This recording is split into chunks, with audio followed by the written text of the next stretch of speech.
संभल हिंसा को लेकर लखनऊ में समाजवादी पार्टी मुख्यालय में नेता प्रतिपक्ष माता प्रसाद पांडे ने प्रेस वार्ता की और इस दौरान उन्होंने कहा कि हमारे राष्ट्रीय अध्यक्ष ने संभल मामले की निष्पक्ष जांच के लिए एक प्रतिनिधि मंडल भेजने के लिए कहा था, लेकिन डीजीपी से बातचीत होने के बाद उन्होंने 3 दिन के अंदर निष्पक्ष जांच की बात कही। लिहाजा आज समाजवादी पार्टी का प्रतिनिधि मंडल आज संभल नहीं जाएगा। उन्होंने पुलिस पर बड़ा आरोप लगाते हुए कहा कि मैंने खुद अपनी आंखों से देखा है पुलिस को अवैध हथियारों का प्रयोग करते। पुलिस अपने बचाव के लिए मामले को घुमा रही है। यह आपसी जंग नहीं, पुलिस की गोली से 4 लोगों की जान गई है।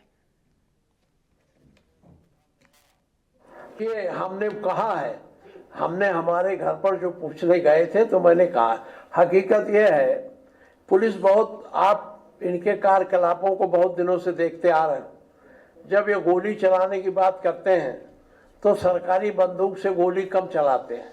प्राइवेट हमने अपने आंख से देखा है, कई लोग अपने प्राइवेट असलहे जो रखते हैं वो भी लेके पुलिस वाले चलते हैं, इसलिए उसका प्रयोग नहीं करते क्योंकि उसमें ये फंस जाएंगे।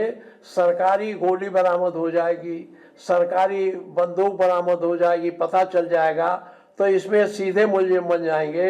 अगर इस तरह से अन्य उससे होता है, और आप जानते हो थानों में तमाम प्रकार के कट्टे असलहे रखे रहते हैं, कब ये प्रयोग कर लें क्या ठिकाना है।